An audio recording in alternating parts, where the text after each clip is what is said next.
Bienvenue au nom de l'Église réformée Saint-Jean à cette dernière séance sur le livre de Job, la sagesse et la souffrance.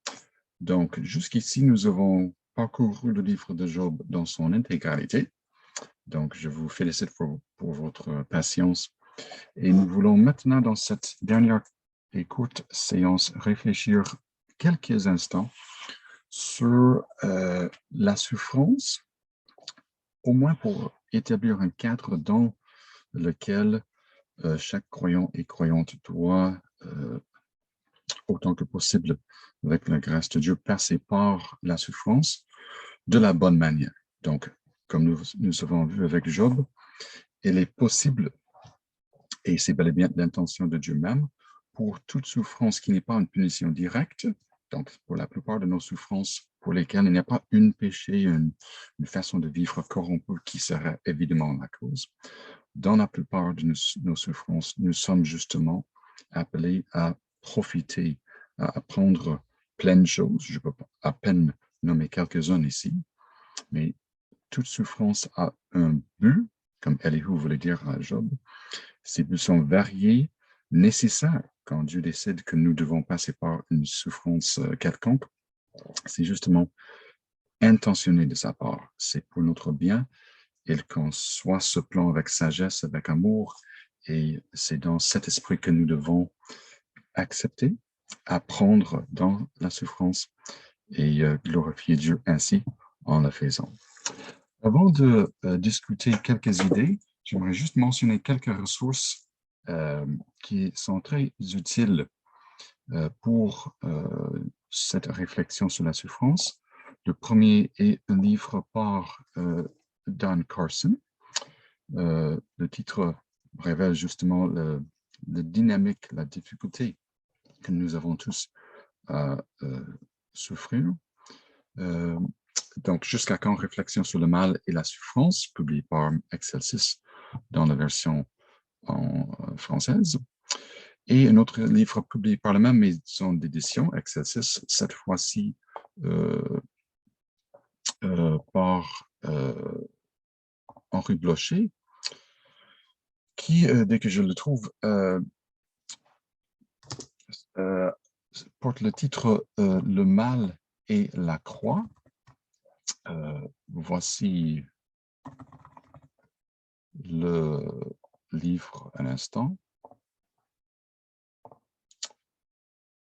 Voilà, la pensée chrétienne aux prises avec le mal.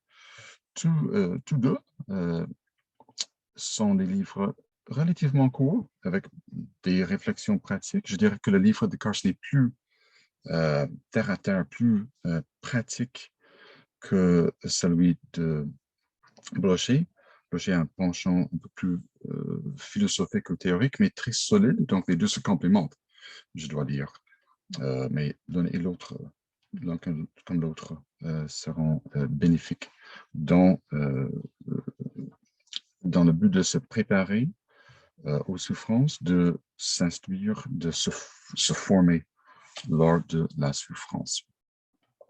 Bon, pour partir du livre de Job vers cette question de la souffrance, maintenant dans le contexte du canon entier, donc tenant compte surtout de Jésus, qui il est, ce qu'il a fait, et le plan de Dieu qu'il révèle, qui va jusqu'au nouveau ciel, nouvelle terre, je vous offre quelques pensées de synthèse. Et voici la première, la sagesse que le livre de Job prône, qu'il présente, des fois par sa présence, Job au départ, les chapitres 1 et 2, ou par son absence ou disparition graduelle dans la vie de Job, dans les chapitres 3 jusqu'à 31. Et bien sûr, cette sagesse revient par la suite à la fin du livre. Cette sagesse, nous avons vu, est basée et le fruit d'une relation avec le Seigneur, dans laquelle on est réconcilié avec lui, donc les péchés sont pardonnés, et nous avons une bonne compréhension de son caractère. Donc, Dieu a plusieurs attributs, effectivement, mais certaines caractéristiques sont proéminentes dans le contexte de la souffrance, y compris le fait qu'il est bon. Il n'est pas méchant, il ne demande pas à ses enfants de passer par la souffrance pour des raisons farfelues ou inutiles. Il est aussi sage, donc il sait comment, même dans une situation de souffrance, par exemple, qui est causée par la persécution, une mauvaise action de la part de notre personne, Dieu est bien en mesure de produire dans ces circonstances pécheresses causées par la personne, la situation en question, quelque chose de bon dans la vie de son enfant, du croyant. Donc, il est bon, il est sage, il est tout-puissant. Donc, nous pouvons être réconfortés, encouragés par la conviction que tous les détails de cette situation sont décidés, mis en place par Dieu. Il ne s'agit pas du diable, par exemple, qui fait ce qu'il veut avec nous, et même les actions des personnes méchantes autour de nous font partie justement de ce plan qu'il lui seul réalise dans notre vie. Cette conviction, alors chez Job, une confiance en Dieu, est développée, est encore la base pour une vie sage, une vie chrétienne sage, de sagesse, mais encore plus explicitement, on voit plus clairement à quel point Dieu est bon dans le contexte du Nouveau Testament, et de cette perspective-là, on voit que Dieu envoie son propre Fils, justement pour obéir à la place d'eux et de souffrir à la place des personnes pécheresses comme vous et moi. Donc, il démontre sa générosité, sa bonté de la manière la plus convaincante et merveilleuse possible. On voit sa fidélité encore plus clairement, comment il réalise ses promesses à son peuple en envoyant, après toutes les promesses de l'Ancien Testament, son Fils. On voit comment même Jésus lui-même est fidèle, s'engage et va jusqu'au bout pour obéir, pour souffrir pour son peuple. Donc, bref, toutes les caractéristiques de Dieu que nous voyons dans le livre de Job, on voit encore plus clairement dans le Nouveau Testament, puisque Dieu se révèle justement en Jésus-Christ. Donc, sa bonté, sa sagesse, le fait qu'il est omnipotent, tout-puissant, nous donne encore, encore plus clairement dans le contexte du Nouveau Testament. Et nos souffrances sont alors en théorie, nous sommes plus en mesure, je dois dire, nous sommes plus en mesure, en théorie, voyons tout cela, connaissant personnellement tout cela, de supporter convenablement, fidèlement la souffrance quand elle fait partie de nos vies.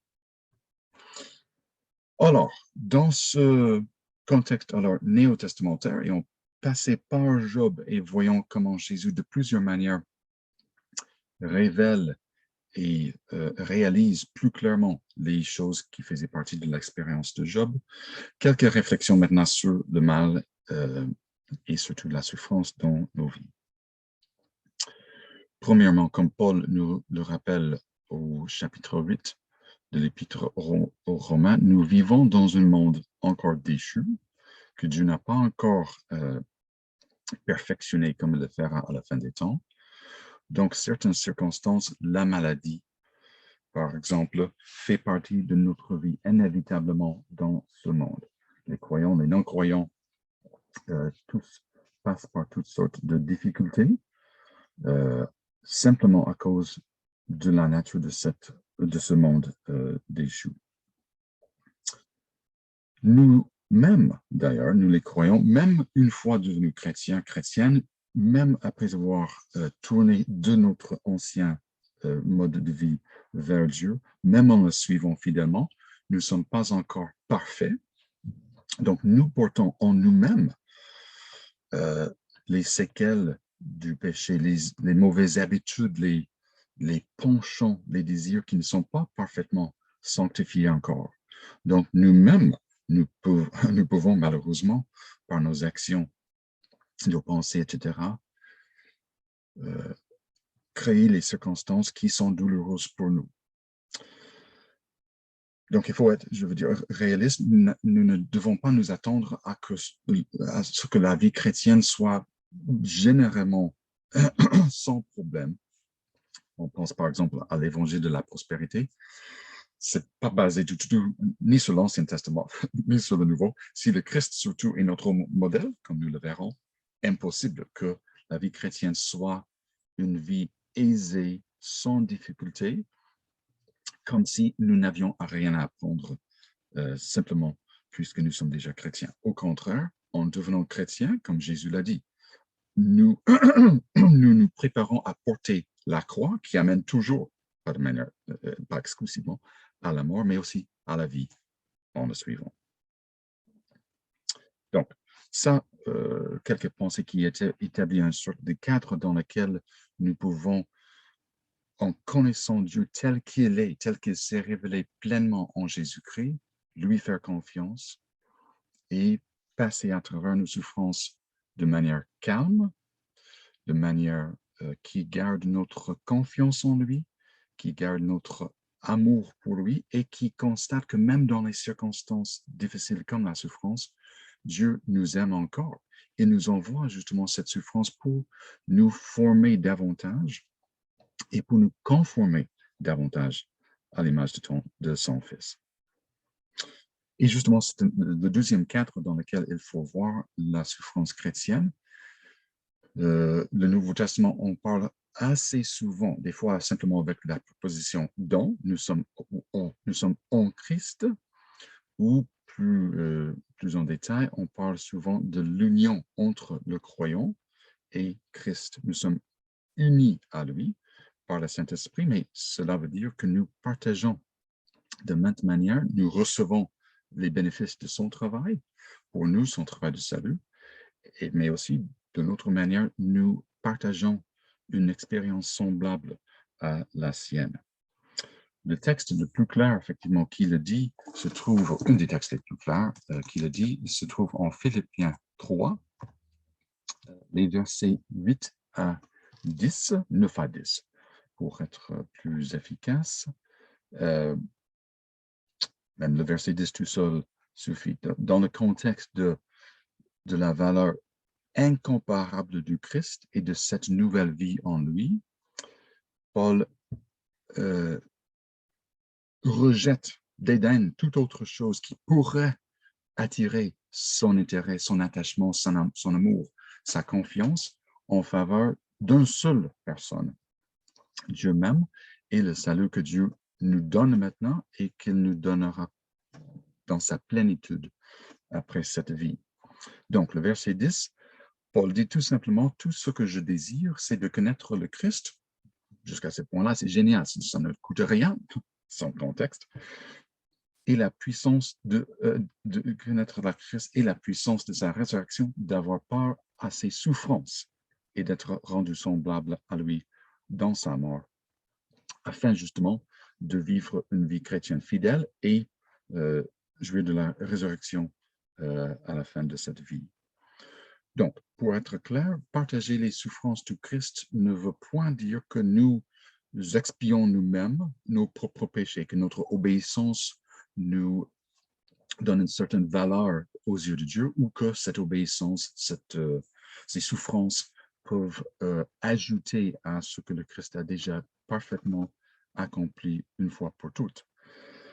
Donc, nous partageons effectivement ces souffrances d'une autre manière.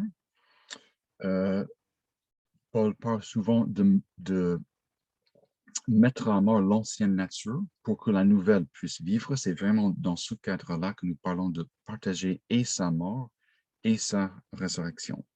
Donc, c'est justement dans ces souffrances qui nous forcent des fois, comme C.S. Lewis l'a dit, la douleur est une sorte de haut-parleur que Dieu utilise pour communiquer avec nous de la manière la plus claire possible. Ces souffrances nous démontrent plein de choses qui sont vraies, mais des fois nous les oublions ou nous voulons contourner certains faits inconvénients, notre faiblesse, le fait que nous ne pouvons pas tout seuls passer à travers la souffrance, que nous ne pouvons pas avoir une relation avec Dieu tépide, faible, tout en espérant que nous pouvons supporter sans problème les souffrances. Donc, les limites, les questions sans réponse auxquelles nous devons faire face dans la souffrance sont une manière de mettre à mort une mode de vie qui, pour le dire dans une phrase, se voit indépendante d'une mesure ou d'une autre de Dieu pour fructifier, promouvoir la vie en Christ qui est par définition une vie de dépendance, de besoin comblé en Christ qui, comme Paul vient de le dire, trouve en lui tout le nécessaire. Donc, c'est le deuxième cadre dans lequel nous devons et nous pouvons véritablement passer par la souffrance d'une manière qui honore Dieu, qui nous permet d'apprendre et qui serait un bon témoignage au monde autour de nous. Donc, pour explorer un peu davantage cette idée-là, quelques bénéfices de la souffrance qui sont justement bibliques. Ce n'est pas moi qui les invente comme une personne qui n'a pas beaucoup souffert, mais c'est Dieu même qui nous parle afin que nous comprenions pas simplement comment passer à travers, mais quels sont certains de ces bénéfices, les fruits de la souffrance dans la vie du croyant et même dans la vie des personnes qui regardent. Premièrement, la souffrance peut fortifier notre foi. Comme je l'ai dit, si nous mettons de côté notre confiance en soi de plus en plus et nous mettons notre confiance en Christ, nous devenons inévitablement plus forts en lui. Donc, Romains 5, les versets 3 à 5. Bien plus, Paul dit, nous nous réjouissons même dans nos détresses, car nous savons que la détresse produit la patience produit la résistance à l'épreuve, et la résistance, l'espérance. Cette espérance ne nous déçoit pas, car Dieu a répandu son amour dans nos cœurs par le Saint-Esprit qu'il nous a donné. Donc, une chaîne de plusieurs bénéfices qui sont, remarqués en passant, enracinés dans ce que Dieu a fait pour nous en Christ et notre union avec lui grâce au Saint-Esprit. Deuxièmement, comme je viens de dire sur la base de Philippiens 3, nous nous conformons davantage à l'image du Christ en souffrant et en vivant, étant ressuscités de plus en plus dans notre être intérieur, en souffrant. Troisièmement, comme je viens de laisser entendre à plusieurs reprises même, une vie obéissante qui, dans la souffrance, tiennent fermement à Dieu et à ses promesses, qui ne doutent pas qu'il est bon, etc., nous permet justement de le glorifier. Donc, la souffrance nous permet d'apprendre pour nous-mêmes, de croître, et en même temps, la souffrance glorifie Dieu. 2 Corinthiens 4, les versets 8 à 11.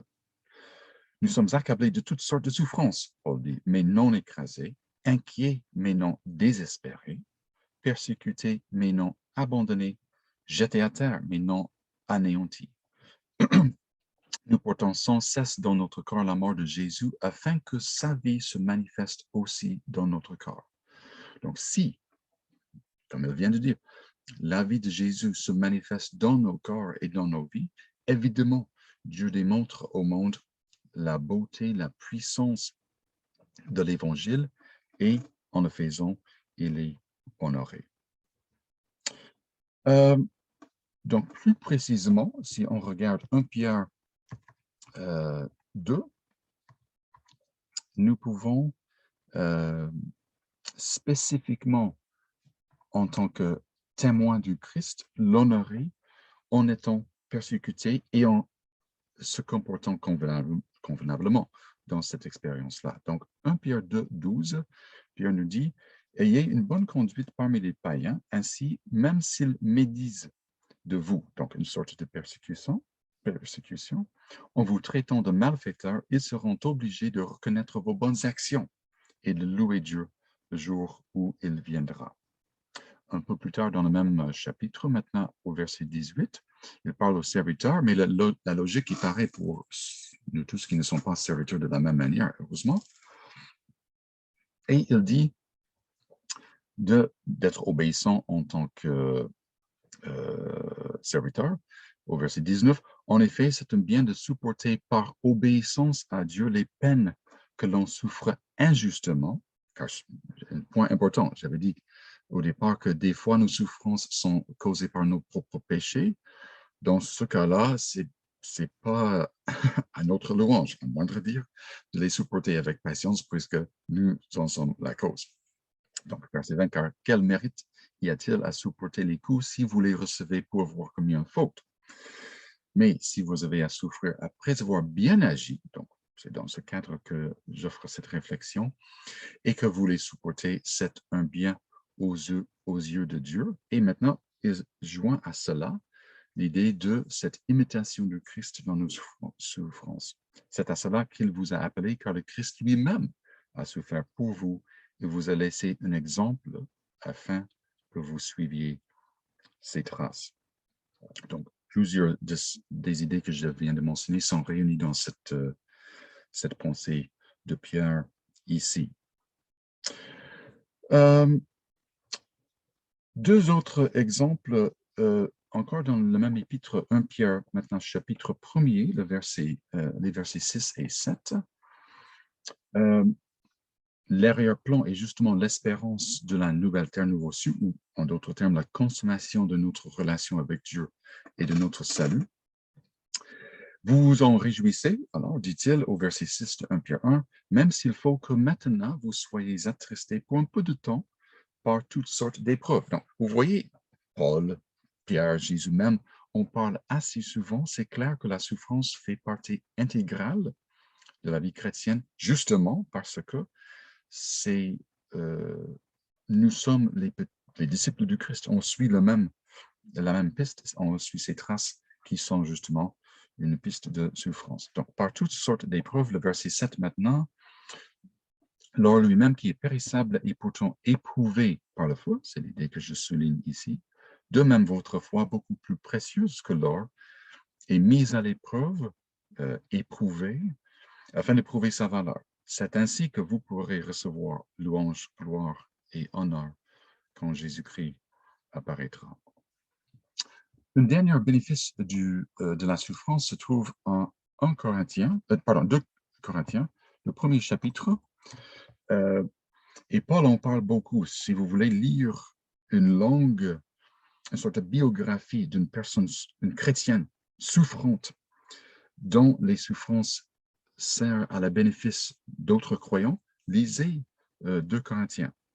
Donc, remarquez, tout de suite après avoir exprimé son adoration pour Dieu dans le 3e verset de 2 Corinthiens 1, il dit au verset 4, « Et Dieu nous réconforte dans toutes nos détresses, afin que nous puissions réconforter ceux qui passent par toutes sortes de détresses, en leur apportant on peut ajouter même réconfort que nous avons nous-mêmes reçu de lui. » Donc, si nous passons par la souffrance en apprenant, en devenant de plus en plus enracinés, solides dans notre relation avec le Seigneur, nous pouvons aussi aider d'autres personnes qui passent par des souffrances semblables. Bon, en dernier, quelques astuces bibliques par rapport à comment on pratique maintenant, passer par la souffrance d'une manière qui glorifie Dieu, qui nous permet d'en profiter nous-mêmes et qui est un bon témoignage pour le monde qui nous regarde. Je vous rappelle en premier que le monde est déchu, donc nous ne devons pas nous attendre à une vie facile. Deuxièmement, comme Jésus l'a dit, si le monde l'a persécuté, lui, c'est fort probable que nous serons persécutés, pas forcément de la même manière, mais pour les mêmes raisons au fond. Jésus est inconvénient aux yeux du monde et les chrétiens, malheureusement, sont aperçus des fois de la même manière. Quelqu'un qui, puisque par exemple l'Évangile condamne toute personne, donc, avant de devenir chrétienne, tout croyant était dans le péché. Donc nous avons, par la grâce de Dieu, accepté cette vérité bien négative à notre égard, mais l'Évangile n'est pas facile à accepter. Et en partie, c'est pour cette raison-là que le monde va, d'une manière ou d'une autre, écarter ou rejeter d'une manière ou d'une autre l'Évangile et jusqu'à un certain point les croyants. Bon, une première pratique, stratégie pour la souffrance, comme Job l'a fait, mais espérons sont les petites faiblesses qu'on voit dans les prières de Job, c'est de parler à Dieu de sa souffrance. Nous sommes dans cette relation avec Dieu par Jésus-Christ que nous venons de voir. Donc, c'est dans ce cadre-là, dans cette relation-là que nous devons vivre la souffrance en parlant. Dieu nous écoute, il n'y a aucun doute. Donc, il nous écoute, il va nous répondre au bon moment, il tient compte de comment nous nous sentons, il tient compte de à quel point nous nous sentons dépassés, et sa grâce va justement fournir tout ce qui est nécessaire pour que nous passions à travers ces épreuves.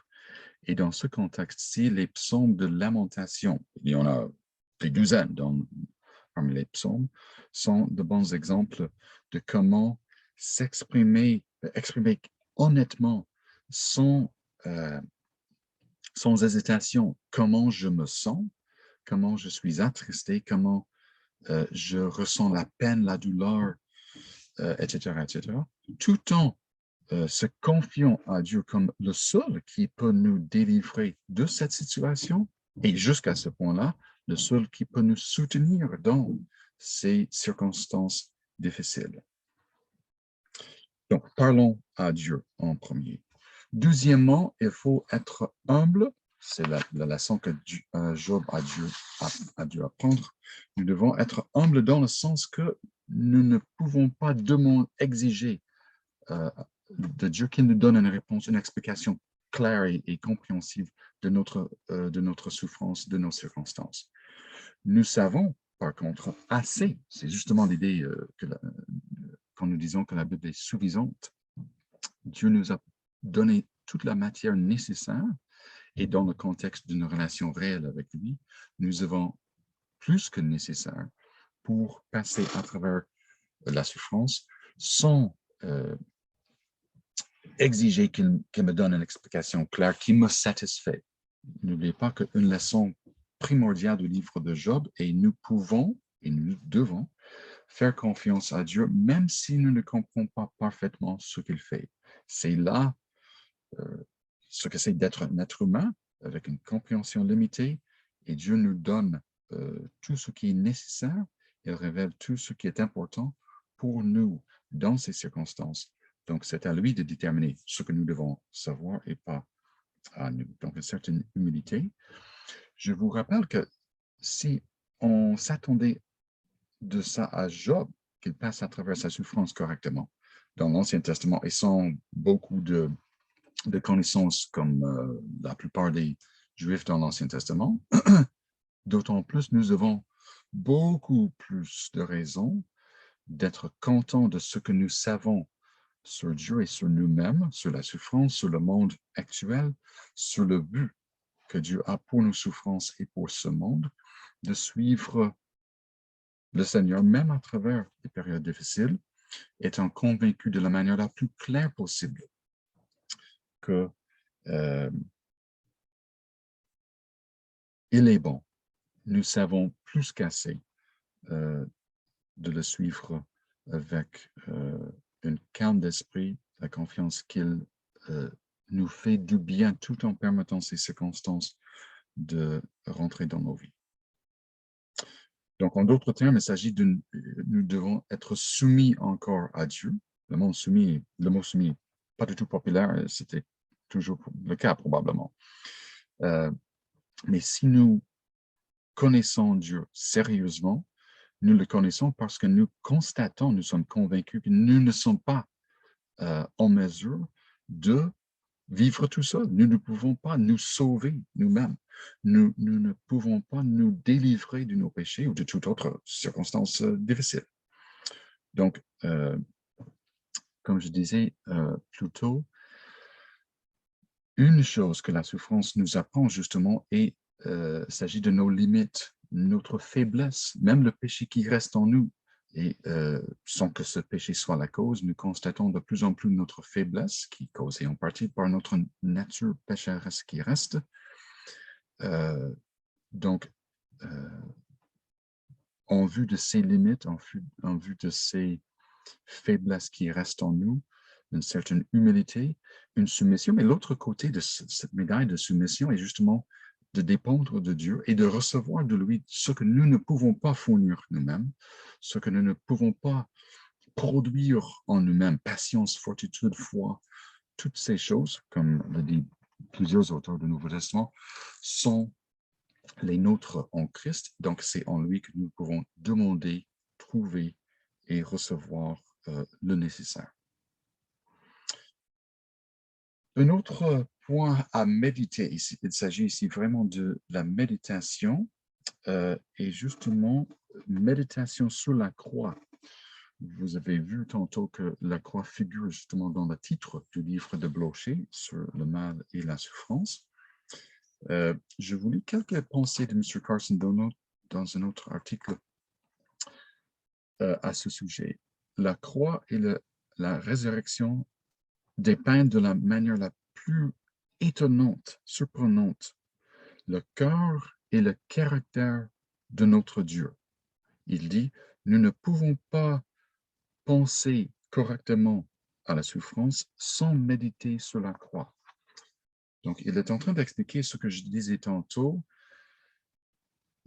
Si nous tenons compte correctement, adéquatement, même la moitié d'adéquatement, de ce que Dieu a fait en Jésus-Christ pour notre salut, pour nous individuellement, à quel point il s'est sacrifié. Donc, lisez par exemple Philippiens 2, qui décrit justement les profondeurs de l'humiliation de Christ, le Fils de Dieu, en devenant humain, en supportant en tant que Dieu homme les péchés des autres qu'il n'a pas commis et qui étaient justement à l'antipode de sa propre volonté. Ce Dieu si bon, si généreux, si juste, s'il a fait cela, je peux être confiant que dans ma vie, il est encore juste, il est encore bon, il est encore patient, bienveillant, bien intentionné et capable de produire, comme il a fait dans la vie, la mort et la résurrection du Christ même, de produire dans des circonstances injustes, causées par d'autres personnes, quelque chose d'une valeur inestimable. Donc, méditer sur la croix, le caractère de Dieu qui se manifeste dans la souffrance du Christ pour nous, la résurrection qui est justement la mise de fond de notre bienheureuse espérance, vont nous réconforter lors de la souffrance. Je vous rappelle, un autre, c'est pas une stratégie, c'est plutôt le but, c'est d'honorer Dieu dans nos souffrances. Nous pouvons le faire par tous les comportements, les attitudes que nous sommes en train de discuter, lui faisant confiance, démontre que Dieu est si fiable, si bon, que même sans une explication complète de ma situation, il mérite ma confiance, pour surtout les raisons liées à l'œuvre du Christ même, mais toute sa providence dans ma vie, toute sa patience envers moi. Il y a plein de raisons qui nous présentons au monde pour qui honorent Dieu et qui, dans sa grâce, pourrait convaincre le monde de vivre comme nous, de vouloir connaître un Dieu comme lui, au lieu de tenter sans succès de vivre sans lui et de faire du sens d'une vie qui, inévitablement, croyant ou non croyant, est difficile. Un dernier mot est justement de méditer sur le mot ciel est peut-être un peu banal, surtout si nous pensons aux anges et aux petits bébés qui flottent dans les nuages. Ce n'est pas du tout ça. La Bible parle souvent de la nouvelle terre, nouveaux cieux. Donc, nous avons affaire, si nous prononçons le mot ciel, c'est correct, le mot n'est pas le problème. Mais l'espérance chrétienne vise justement une vie avec Dieu, sans péché. Donc, le croyant, la croyante est parfaitement sanctifié, tout péché est enlevé après cette vie. Et nous avons alors une vie dans un monde, évidemment, sans souffrance. Donc, en passant pour ceux qui souffrent maintenant, Dieu seul et Dieu parfaitement va enlever toute souffrance, essuie toute larme, comme le dit l'Apocalypse, en décrivant justement ce nouveau monde que Dieu va faire de ce monde déchu. Mais dans nos souffrances, suivons Jésus, comme nous en souffrons se conforme à sa mort, notre espérance est justement d'être pleinement conformé à sa résurrection, dans notre propre résurrection, de notre corps à la fin des temps, pour justement jouir éternellement de toutes les délices, toutes les bénédictions, tout l'amour, toute la bonté, les mots nous manquent évidemment, qui décrivent cette expérience de vie éternelle auprès de Dieu. Donc, peu importe la profondeur de nos souffrances, et même si nous ne souffrons pas à l'heure actuelle, il n'y a aucune raison de ne pas diriger notre espoir, notre attention, notre désir les plus profonds, notre amour vers ce Dieu et ce but qu'il a pour nous, ses enfants. Donc, j'espère que ces quelques remarques ainsi que l'exploration du livre de Job avec vous été profitable. J'espère que quand la souffrance vienne dans votre vie ou dans la mienne, que nous pouvons nous servir de ces vérités bibliques, ces conseils très pratiques qui viennent justement, qui découlent de ce que les Écritures nous enseignent vis-à-vis Dieu même, vis-à-vis nous-mêmes et la vie chrétienne. Ici, partiellement sauvé, notre salut est en train de s'accomplir. Donc, ce n'est pas surprenant que nous devons souffrir ici, mais le salut parfait, complet, nous attend après cette vie et c'est vers cette vie éternelle que nous devons nous orienter. Que Dieu nous bénisse.